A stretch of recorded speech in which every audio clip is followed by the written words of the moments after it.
discuss on reduced row echelon form. A reduced row echelon form is being used to determine the solutions of a set or a system of linear equations. There are four conditions to be satisfied before we can say that a matrix is already in a reduced row echelon form. The first one is that all of the rows that do not consist entirely of zeros will have their first non-zero entries be 1, which we define as leading ones. Okay, this is an example. Second condition, for any two rows that are not entirely comprises of zeros, the leading one in the row below occurs farther to the right than the leading one in the higher rows.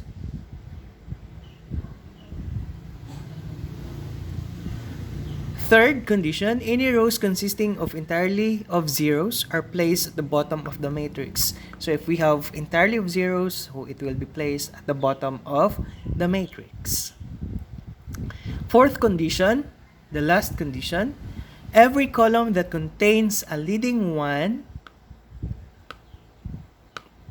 must have zeros everywhere else in the column. Okay? So, if we can be able to form a diagonal line, which is we have 1, 1, 1, and we have 0, 0, 0, 0, 0, 0, 1, then we can say that this matrix is already in a reduced echelon form. Okay, let us take an example of a reduced on how to get the reduced echelon form of a matrix. So let's take a matrix with elements 1, 1, 3, 2, 1, 4. Okay? Remember that to make it a reduced echelon form, we'll be able to make it as 1, 1, 0, and 0. Okay? So it's just a diagonal 1, 1. This is done already. Our problem now is to how to make this 0 and how to make this 0. Okay? So we're going to find a way such that we can make this become 0. So we'll just take 1 in R1 in row 1. Okay?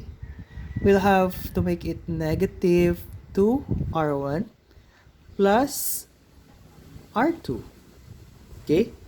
Plus R2. Now let's see if we can make it 0. So just copy R1 because we are just solving for R2. Okay? We're just solving for R2. So copy R1. Okay? Next, let us write the second row by doing this solution. We have negative 2 times R1, okay, is negative 2.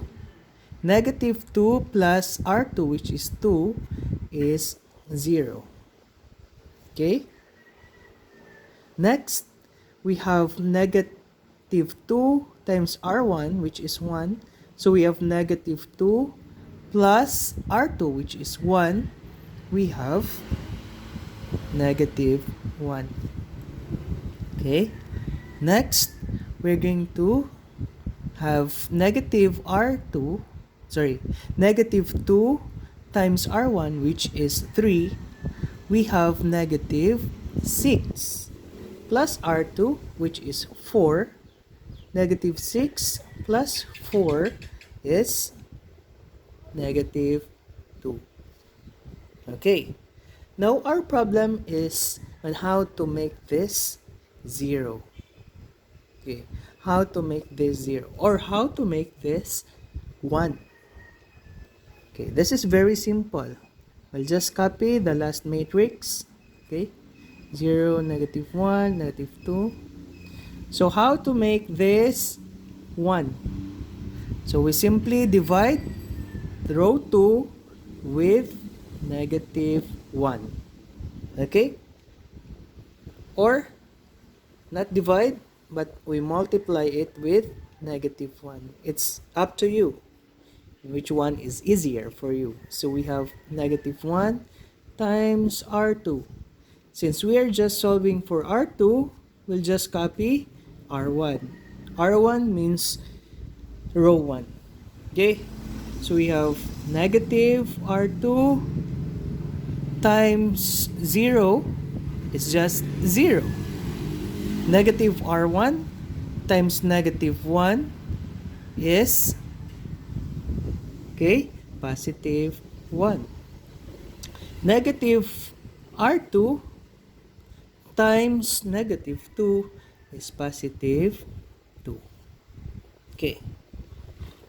Next, our problem is on how to make this 0.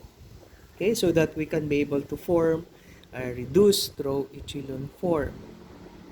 Okay, so let's just copy the last matrix. Okay, 1, 2. This is 0, 1, 2. Okay, how to make this 0? Okay, we simply add negative R2, okay, plus R1. Make sure that these values here, the 1 and 1 will not be changed. So make a solution that will satisfy the conditions of a reduced row echelon form. Okay, let's solve. Negative R2, okay, to solve for R1 now, okay, negative R2 is 0 plus R1. R1 is 1, so 0 plus 1 is just 1. So we copy R2 because we're just solving for R1. Next, we have negative R2, so times 1, it is just negative 1 plus R1. So negative 1 plus 1 is 0. Okay. Next, we have negative R2. So negative 2 plus 3 is, okay, is 1. Okay. Therefore, we did able to form a reduced row echelon form with 1, 0, 0, 1. Okay, all ones. Okay, here are zeros. So this is already a reduced row echelon form of our matrix. Please don't forget to like and subscribe my channel for more examples. Thank you.